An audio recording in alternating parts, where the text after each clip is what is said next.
kami hormati Ibu Penasehat Majelis Taklim Asri beserta segenap pengurus Majelis Taklim Asri yang sudah susah payah meluangkan waktunya sehingga dapat menyelenggarakan kembali kajian rutin bulanan insyaallah di Sabtu sore ini. Yang terhormat hadirin jamaah yang hadir pada sore hari ini, semoga senantiasa dirahmati Allah. Alhamdulillah, puji syukur kehadirat Allah Subhanahu wa taala yang masih memberikan kita semua nikmat kesehatan, nikmat iman, nikmat Islam, serta waktu luang sehingga kita semua dapat berkumpul di masjid ini dalam rangka sholat ini kajian rutin bulanan Majelis Taklim Asri yang pada sore hari ini mengambil tema menyembuhkan luka masa lalu, meningkatkan kualitas hidup di masa kini. Insyaallah dalam rangka itu temanya. Salawat dan salam semoga kita curahkan kepada junjungan Nabi besar kita Nabi Muhammad SAW. Semoga kita semua mendapat syafaatnya di hari akhir nanti. Amin. Ya Rabbal Alamin. Hadirin sekalian yang dirahmati Allah, sebelum kita memulai kajian pada sore hari ini, marilah agar tambah berkah kita bersama-sama mengucapkan basmalah. Bismillahirrahmanirrahim. Selanjutnya, marilah kita dengarkan sejenak tilawah yang akan dilakukan oleh Taisman pada Taisman kami persilakan.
billahi minasyaitonir rajim. Bismillahirrahmanirrahim. Assalamualaikum warahmatullahi wabarakatuh. Waalaikumsalam warahmatullahi wabarakatuh. Innal hamdalillah nahmaduhu wa nasta'inuhu wa nastaghfiruhu wa na'udzu billahi min shururi anfusina wa min sayyi'ati a'malina may yahdihillahu fala mudilla lahu wa may yudlil fala hadiya lahu. Asyhadu an la ilaha illallah wa asyhadu anna Muhammadan abduhu wa rasuluhu la nabiyya ba'dahu. Rabbi shrah li sadri wa yassir li amri wahlul 'uqdatam min lisani yafqahu qawli. Puji dan syukur senantiasa kita panjatkan kehadirat Allah Subhanahu wa taala. Alhamdulillah pada sore hari ini Allah perkenankan kita bisa hadir di tempat yang mulia yang Allah cintai. Tentunya kita berharap bahwa hadirnya kita pada saat ini merupakan wasilah turunnya keberkahan dari Allah Subhanahu wa taala. Semoga setiap langkah yang kita ajukan, keturunan mati yang kita rasakan menjadikan kebaikan di sisi Allah Subhanahu wa taala. Setiap langkah menjadi penghapus atas dosa dan kesalahan kita. Dan tentunya kita berharap mudah-mudahan tidak hanya untuk kita yang hadir pada saat ini, teman-teman kita pun yang pasti ada semula ingin hadir, tapi kemudian ada halangan dan sebagainya. Semoga kalau orang sedang sakit, semoga Allah berikan kesembuhan. Rasa sakitnya menjadi penghapus atas segala kesalahan yang telah dilakukan, sabarnya menjadi sisi kebaikan yang diterima di sisi Allah Subhanahu wa taala. Begitupun teman-teman dan saudara-saudara kita yang tidak bisa hadir karena ada kepentingan, ada urusan. Semoga Allah lapangkan dan semoga Allah mudahkan segala urusannya sehingga di pertemuan ke depan bisa bersama-sama bertemu dengan kita di sini. Tentunya kita berharap pun kita berdoa sama Allah, semoga anak-anak kita semuanya dijadikan anak-anak yang saleh dan salihah. Keluarga kita dijadikan keluarga yang sakinah mawaddah warahmah dari pertemuan kita semua di dalam jannah. Yang saya hormati Bapak Ketua DKM beserta penasehat dari Majelis Taklim Al-Asri. Oh iya, Al-Asri. Kalau di waktu itu ya. Majelis Taklim Al-Asri, penasehatnya, begitupun pengurusnya dan seluruh anggotanya, mudah-mudahan semuanya senantiasa diberikan kesehatan, sehat walafiat, sehatnya yang membawa kepada taat dan istiqomahkan kita di dalam melakukan berbagai macam kebaikan. Salawat serta salam semoga terlimpah untuk teladan kita Habibana wa Nabiyana Rasulullah Muhammad sallallahu alaihi wasallam, pada keluarganya, para sahabatnya, para tabi'in dan pada kita semua selaku umatnya. Mudah-mudahan kita diakui sebagai umatnya, tidak terlepuk sebelah. Kita mengaku sebagai umat Nabi Muhammad, tapi kata Nabi Muhammad, nah umat saya tidak seperti itu maksudnya, tetapi kita diakui wahai umat. Dan kemudian kita kadang suka memerlukan kita berbaris dalam barisan yang panjang. Walaupun nggak tahu kita berada di barisan belakang, depan, tengah, ada dalam barisan yang kemudian kelak akan memberikan pada kita langsung dari tangan yang menyebut air dari telaga Kausar, di mana kita meminumnya, maka kita tidak akan merasa. Sekarang itu hadirnya kita saat ini pun berharap menjadi salah satu wujud syukur kita pada Allah Subhanahu wa taala dan sebagai bentuk ketaatan kita kepada Nabi Muhammad sallallahu alaihi wasallam. Karena perempuan ini disuruh ya Rasul. Disuruh. Pernah Rasulullah mengatakan kepada sahabatnya, "Idza marartum bi riyadil jannah farqamu." Apabila engkau menemukan taman-taman surga, maka singgahlah. Apa ya Rasulullah kata para sahabat, taman-taman surga itu, taman surga itu adalah majelis-majelis taklim, majelis zikir. Mudah-mudahan pertemuan kita ini menjadi juga sebagai majelis zikir, ingat kita pada Allah di dibacakan tadi Quran surat Al-Baqarah dari ayat 41 sampai 46 ya. Mudah-mudahan menjadi pengingat bagi kita bahwa ternyata Al-Quran yang mulia ini isinya adalah pedoman dalam kehidupan kita sehari-hari. Ibu-ibu majelis taklim yang dimuliakan oleh Allah yang saya hormati, tema yang diberikan makjid.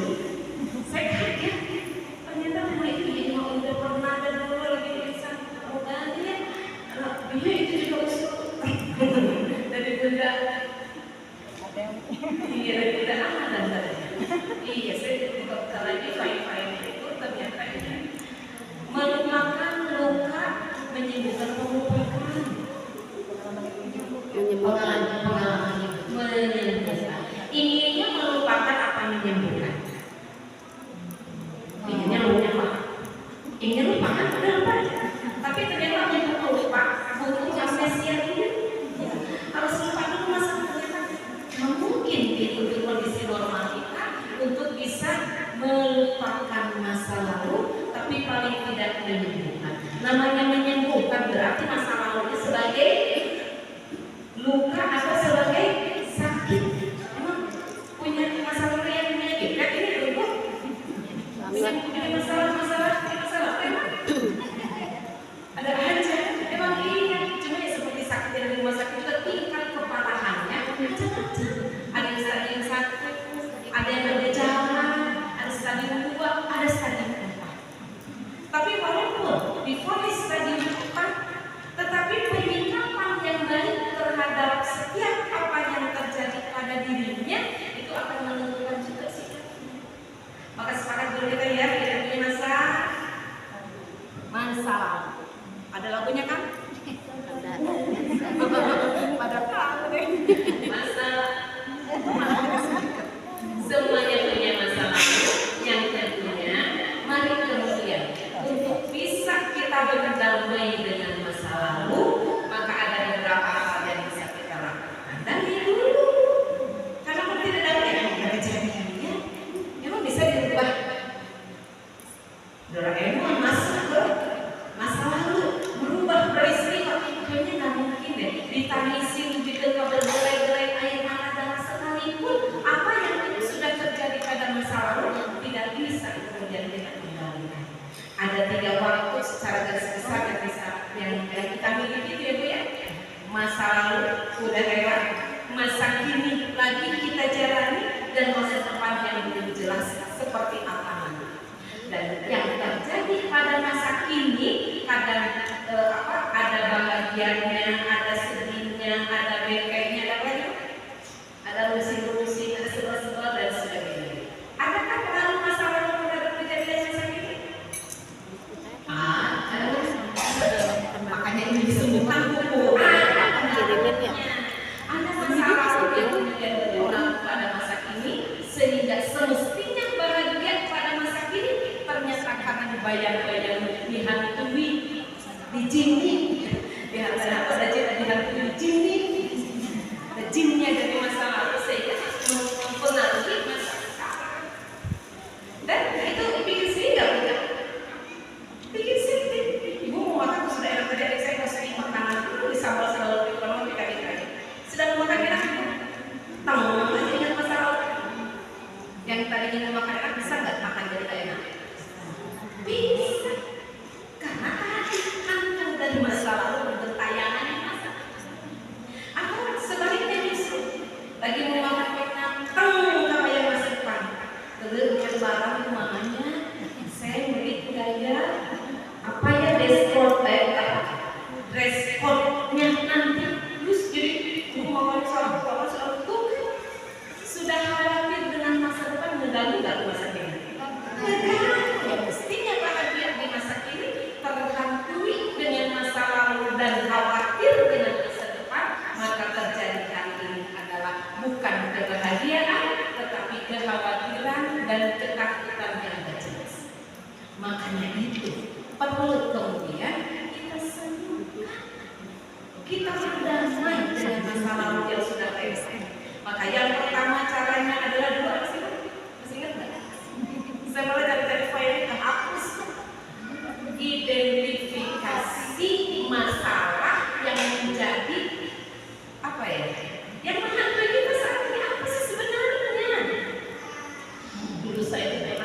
dikasih sama orang tua. Ya Tuhan, waktu saya di sini apa tuh di Bika, ibu-ibu Bika ya. Wah, saya tuh udah masalah gitu. Saya tuh sampai sekarang kalau ingat gitu, udah aja. Rugi nggak sih sebenarnya kalau gitu? Rugi, karena dulu orang tua saya pilih kasih. Ada yang dengan itu, ada juga dengan siapa tuh? Makanya buanglah mantan pada tempatnya. Jadi kalau masih dihantui dengan saudara yang pernah nyakiti, saya mau akan lupa deh masa. Ya sok aja ingat kamu sendiri yang sakit. Benar tak benar? Iya, karena itulah kemudian langkah yang kedua setelah kita identifikasi dengan jelas, tinggalin namun sisa benar masalah. Telusuri deh sama kita. Masalah yang kadang bikin saya nyesek aja dari masalah itu apa sih? Masalah dengan apa biasanya kebanyakan itu? Suami yang terus kita mau marah-marah. Coba kalau dulu saya kan bisa coba kalau dulu kejadiannya sudah begini itu. Maka yang kedua setelah kita yakin bisa identifikasi masalah tersebut, maka tingkatkan keimanan. Dalam iman itu ada ridho. Ketika kita ridho dengan sesuatu yang telah terjadi pada kita, dan ridho tidak pernah terjadi pada seseorang ketika dia tidak mempunyai iman yang bagus, iman yang kuat. Karena itu keimanan memang harus senantiasa kita lakukan. Sedangkan iman itu yazid wa yanqus. Kadang dia bisa naik, bisa turun. Al yazid itu iman itu akan naik dengan taat. Iman sebentar. Enggak apa-apa. Dan iman yang resmi itu manusia. Iman itu turun dengan maksiat. Maka pelihara keimanan kita agar iman itu tetap dengan meningkat. Dengan apa tadi meningkat iman? Dengan taat kepada Allah. Di Quran surat 216 Allah mengatakan di situ, A'udzubillahi minasyaitonir rajim. Wa 'asa an takrahu syai'an wa huwa khairul lakum wa 'asa an tuhibbu syai'an wa huwa syarrul lakum wallahu ta'lamu wa antum la ta'lamun. Boleh jadi kamu tidak menyukai sesuatu padahal menurut Allah sesuatu itu baik. Dan boleh jadi kamu menyukai sesuatu padahal sesuatu itu tidak baik bagimu menurut Allah. Di ayat ditutup dengan statement yang indah, wallahu ya'lamu, dan Allah Maha mengetahui, wa antum la ta'lamun, dan kamu itu nggak tahu apa-apa. Makanya jangan suka sotoy. Boleh jadi kita hadapi sesuatu, coba dulu aku tidak begitu, benar sekarang tidak begini. Emang yang terjadi hanya sesuai inginnya kita saja. Sayyidina Ali bin Abi Thalib luar biasa gini, aku senang kalau Sayyidina Ali, aku senang kalau doaku Allah kabulkan seperti yang aku inginkan, dan aku lebih senang kalau Allah tidak mengabulkan doa. Ibu kenapa senang? Kalau lebih senang kalau tidak dikabulkan. Kalau kita inginnya apa? Inginnya kita dikabulkan. Saya senang sih dikabulkan, tapi kalau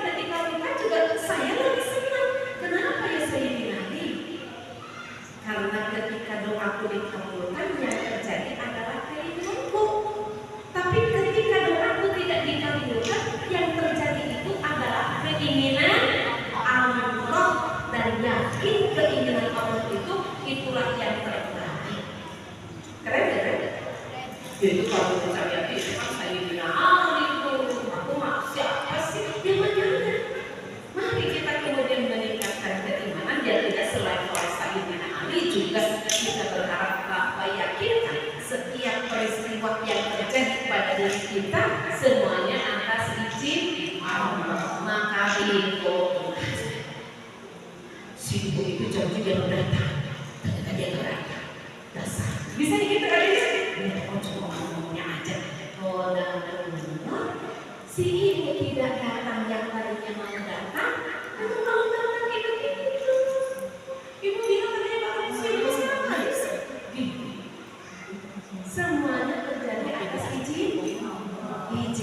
Ini yang harus benar-benar kita yakinkan, bahwa semuanya yang terjadi itu kalaulah tidak sesuai dengan keinginan kita, tetapi terjadi karena memang Allah kehendaki. Orang beriman pasti akan punya ridho terhadap setiap peristiwa yang terjadi pada dirinya.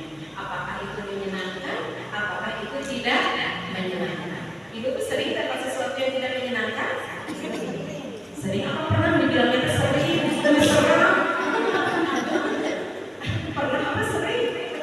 Saya nanya sering saya sering kabarnya, sering dapat sesuatu tidak menyenangkan. Maka yakin, bahkan menjadikan sesuatu yang terjadi berat bagi kita.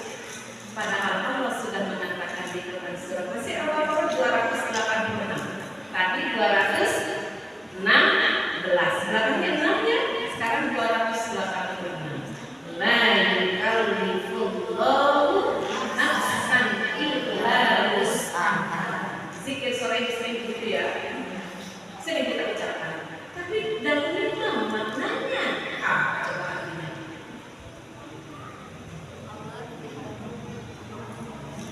Allah tidak membebani seseorang. Allah membebani seseorang itu sesuai dengan kesanggupannya, sesuai dengan kemampuannya. Yakini itu. Jadi kalau sekarang terjadi sesuatu pada kita, atau masalah orang terjadi sesuatu pada kita yang kita rasakan berat banget, ingat ayat itu. Allah tidak akan membebankan sesuatu itu melebihi kemampuan kita. Artinya saya bisa, saya mampu. Tapi kan ini berat, manja. Pasti Allah akan membebani sesuai dengan kemampuan kita. Kok ini terjadinya pada saya pada orang beriman? Kita tidak tahu aja. Dan Allah pilih kita karena memang kita mampu. Dan kita akan bisa berpikir seperti itu ketika kita memiliki keimanan yang benar. Orang beriman yang gimana sih? Di awal 165. Dan di antara manusia ada orang yang menyembah tandingan-tandingan Allah.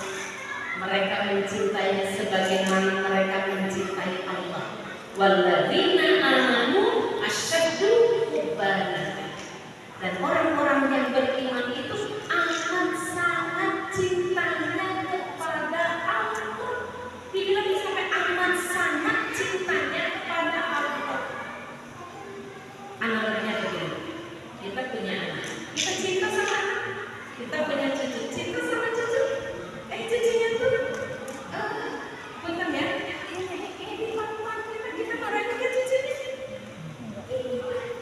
Tiba-tiba bajunya pasang bunga berantakan, cucunya berantakan sama apa? Kita berantakan. Padahal sebenarnya kenapa?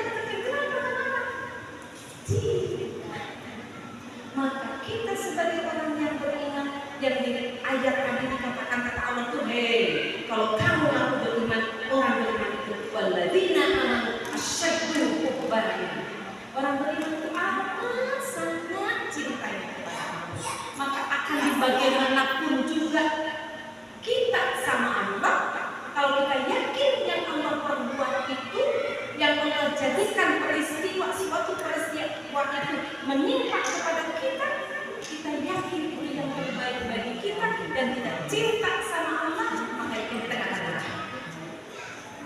Kalau yang menjadi masalah tadi katanya disuap, Allah menyebutkan dia ada kekurangan padanya, sama kita bidadari surga tanpa celah. Enggak kan? Kita pun sama manusia yang bisa banyak celah. Suami bukan malaikat yang baru. Suami kita pun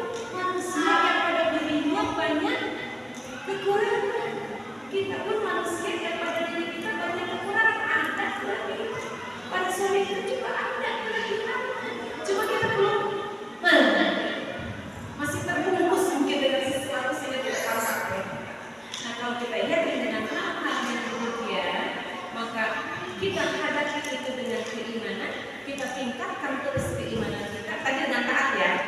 Saya sering juga contohkan bagaimana bagusnya iman kita di tanggal 1 Syawal. Saya sering contohkan itu untuk mengingatkan sebenarnya, mengingatkan diri saya sendiri. Dan orang yang iman itu di Quran surat 8 ayat yang kedua, A'udzubillahi minasyaitonirrajim. Bismillahirrahmanirrahim. Ini ciri orang beriman ya, tadi Bu. Orang beriman Quran surat 2 ayat 165. Cirinya ada di Quran, ciri-ciri orang beriman 8.2.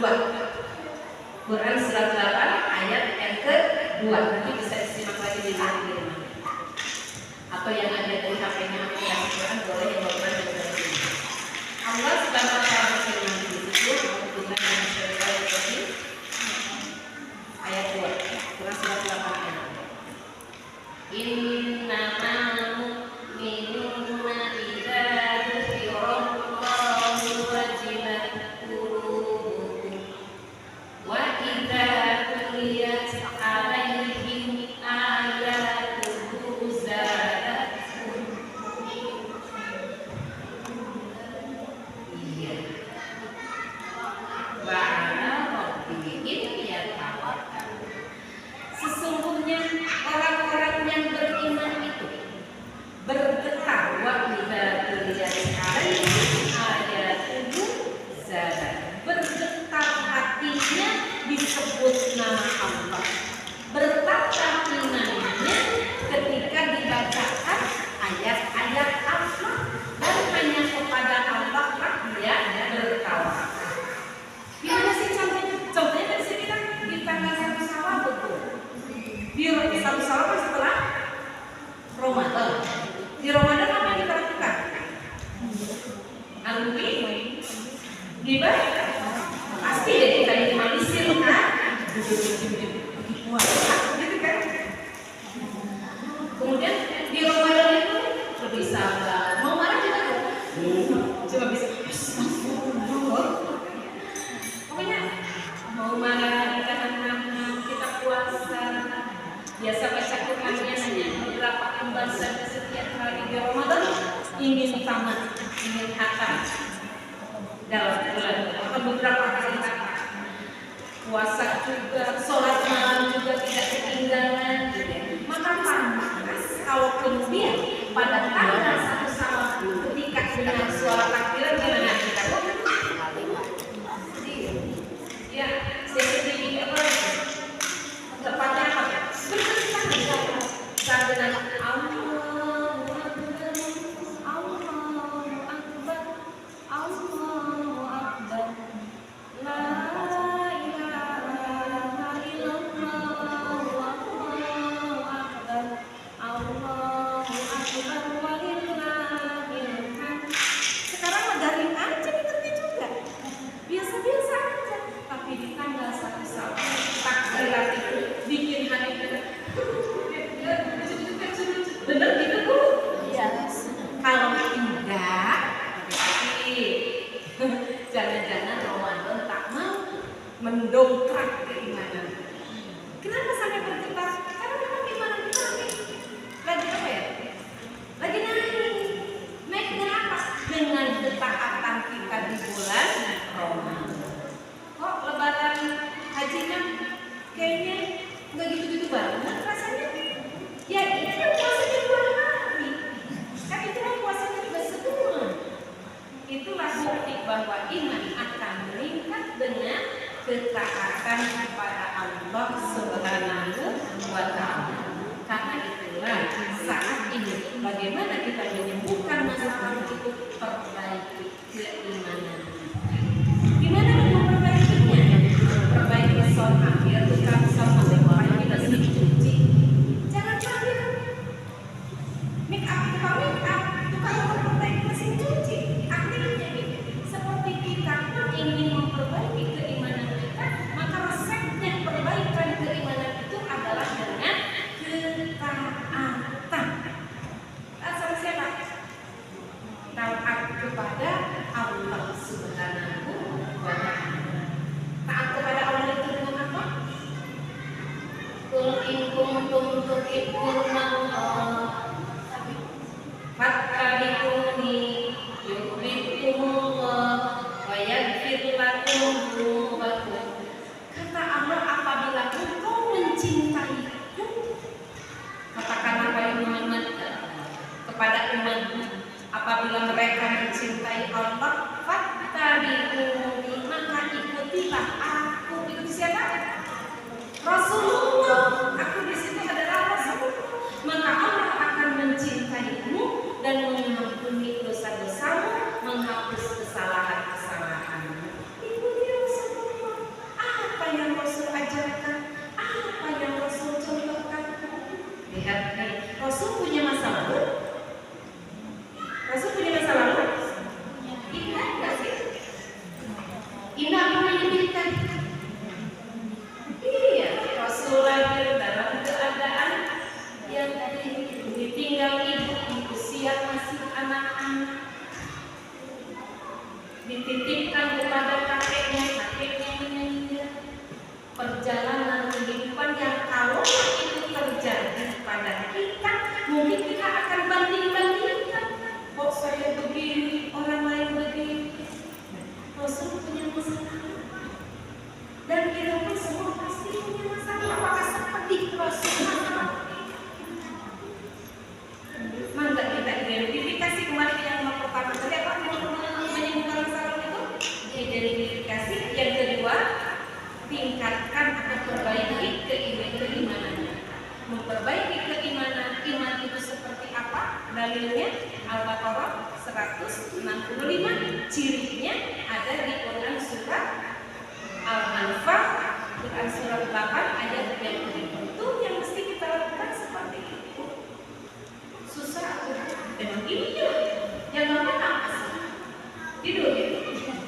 Tidur gampang gak? Gampang bagi yang gampang tidur. Bagi yang susah tidur, aduh tidur. Banyak mau mendengar resep, gak bisa gitu kan pernah ada atau kita pun pernah mengalami. Jadi sebenarnya gampang apa sih? Yang gampang adalah kemudian. Kalau setan gampang, sebenarnya gak gampang juga. Orang mencuri maksiat bukan? Kejahatan bukan? Orang mencuri susah nggak? Datang ke rumah orang, comel-comel dengan resiko tidur dan juga mau jalan aja susah. Ya kita minta susah, tapi apa? Tapi kita yakin dengan pertolongan Allah tidak ada yang tidak mungkin untuk terjadi. Maka bagi kita dalam meningkatkan keimanan, paling tidak itu kalau ingat ada lagu zaman dulu, lagu kalau kita terapkan saat ini sepertinya bagus deh buat kita meningkatkan keimanan. Aku tak biasa, ingat nggak? Ini masih muda-muda kan? Udah deh. Alda. Tahu ya? Penyanyi Alda. Ya. Alda. Coba cek ya. Aku tak biasa. Bukan itu tapi kita mensairnya. Aku tak biasa. Sholat fardu ditinggalkan. Gantilah. Aku tak biasa sholat subuh selalu sesiangnya. Aku tak biasa sehari gak dapat capek. Aku tak biasa bila sepekan tiada pengajian. Aku tak biasa. Gitu. Kayaknya kalau seperti itu. Masih sepertinya keimanan kita insya Allah akan lebih terjaga. Atau kadang-kadang kita mau sholat iya sih 5 waktu sih, tapi apa?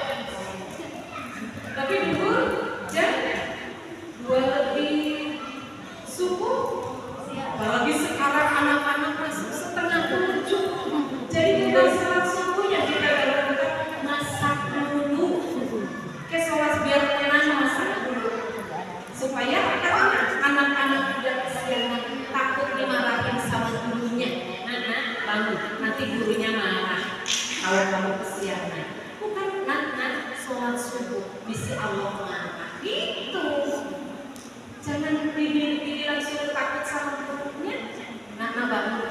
Cahayati menyarankan coba lakukan kesiangan. Nanti Bu Cahayati menyarankan kalau kesiangan. Tapi bikinlah disuruh sama Allah. Kemudian kadang kita baca Quran, ya sih kalau sempat, kalau kesempat sehari harusnya mulai kita tekadkan dalam diri kita tiada hari tanpa baca. Alhamdulillah saya hadir di Musolina semuanya, ibu-ibu baik, ibu solbati, ibu solihah baik dan cantik. Pasti Al-Quran akan menjadi teman akrab kita, ya, akan senantiasa kita baca sehari pasti ada yang kita baca. Ada saya juga baca Quran tiap hari, pokoknya baca Quran aja, ya baca Quran segala-galanya. Saya repot, jadi baca Quran cuma Bismillah, ayo baca pasti akan sempat. Kalau situ bisa, saya bisa hati-hati. Kalau sampai sehari saja kita tidak sempat baca Quran, jangan-jangan Quran nggak mau kita baca. Emang ada yang begitu? Ada. Saking sebelum saya Quran semakin sudah mau dibaca sampai ada waktu. Nauzubillah sunnah. Karena ingin kita sembuhkan luka masa lalu, maka kita harus punya senjata dengan iman yang terus meningkat, iman yang terus mencuat. Walaupun kadang-kadang turunnya ya jangan sampai iman saya turunnya 3. Aduh, iman saya meningkat. Setelah turun 3, naiknya cuma 1. Berarti kembali ke biasa. Paling tidak naiknya turun 3, naik lagi. Syukur-syukur turun 3, naik lagi. Lebih dari 3. Kalau kita ingin ke situ sembuh masalahnya, atau tak ada masalah dengan masalah itu, alhamdulillah. Seorang kita akan dibacain di Al-Quran yang 45 ini. Wasta'inu bis-sabri was-shalah. Minta tolong pada Allah dengan sabar dan salat. Innahu lakabiratun, dan sesungguhnya itu adalah berat, susah. Allah ini tidak adil. Iya, salat itu susah, sabar itu mahal sekali harganya, berat sekali rasanya. Ya emang ada yang benar begitu. Innahu lakabiratun. Tapi lihat ayat yang 46-nya. Illa ala khosiin. Kecuali bagi orang-orang yang khusyuk, bagi orang yang khusyuk, insya Allah tidak menjadi sesuatu yang berat baginya. Jadi saya bilang dengan ayat yang sebenarnya betul-betul menenangkan. Karena itu kita baca, kita pahami, itu sebenarnya bisa jadi obat bagi penyembuh dari luka-luka. Kita punya masalah dengan masalah kita ngomong pada siapa? Pada status kita di medsos kita minta tolong. Iya, saya ada masalah. Terus saya buka HP, saya lagi masalah ekonomi. Saya buka HP, tiba-tiba ada tawaran pinjam pertolongan dari Allah. Itu bilangnya. Karena sedang butuh uang, ada tawaran pinjam, betul itu ada pertolongan yang datang dari Allah pasti sesuatu yang tidak melanggar aturan Allah. Artinya sesuatu yang baik, sesuatu yang halal. Maka Al-Quran yang diturunkan oleh Allah melalui Rasul mulia kekasih Allah, petunjuk bagi kita. Dikatakan di Quran surat Yunus, Al-Quran ini sebagai sifat lima fi sudur, sebagai obat bagi penyakit yang ada di dalam hati, sebagai huda wa rahmah, sebagai petunjuk dan rahmat. Jadi makanya tidak ada hari tanpa baca Quran, karena Quran inilah yang kemudian akan menjadi penguat bagi kita. Ayat-ayatnya yang akan menjadi berita gembira bagi kita, penghibur bagi luka atau penghibur bagi lara derita. Bu, Quran sebagai obat untuk lara yang kita derita. Status bu, update status. Ada tiba-tiba ada kata Quran sebagai obat bagi lara yang kita derita. Bukan cuma status yang sedang terjadi. Jadi bukan hanya sekedar bacaan yang tanpa makna. Walaupun Inggris itu mengerti bacaan tidak mengerti pun tetap akan bisa menjadi pembersih bagi kotornya hati. Karena sesungguhnya kenapa kemaksiatan menjadi menurunnya keimanan kita? Karena maksiat itu ibarat setitik noda yang kalau tidak dibersihkan tambah bikin lagi maksiat, tambah lagi noda, bikin lagi maksiat, tambah lagi noda. Maka dikatakan oleh Rasulullah Muhammad kalau bal rona ala qulubihim makanu yaksi. Kalau titiknya jadi banyak, jadi gimana tuh? Ada kertas putih bersih, ibu kasih pulpen, tik setitik, lama-lama kertas jadi apa? Jadi hitam tuh kalau tintanya hitam, kalau tintanya merah, jadi mau berubah warna sesuai tintanya. Maka hati kita yang akan berkehidupan yang berikan kepada kita itu senantiasa ingin bersih. Kenapa sih bersih? Kalau bersih itu bercahaya. Kalau hati yang bercahaya mudah menerima kebaikan dan nasihat, sehingga akan mudah pula dia menyembuhkan setiap luka yang mungkin pernah tersisa di dalam dada. Bersihkan ibu sama-sama bu. Kalau pembersih baju ada alatnya, kalau pembersih lantai ada alatnya, pembersih kaca ada alatnya. Kalau di rumah sama semua, sabun colek, nyuci kaca sabun colek, nyuci baju sabun colek, keramas dengan sabun colek, mandi ada sabun colek. Tapi sekarang lain ada macam-macam.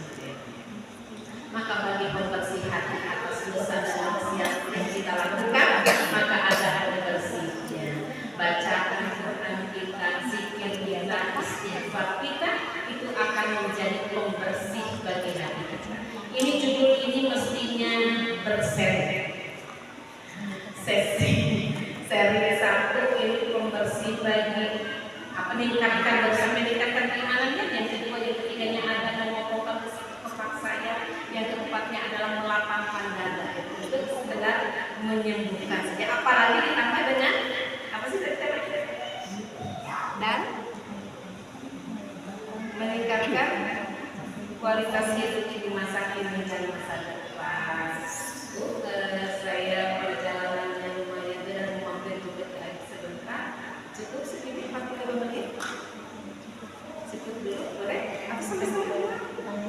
Oh iya, sampai 5:15. Karena saya tidak dapat siap jam itu, jadi saya nyata juga jam 5:15.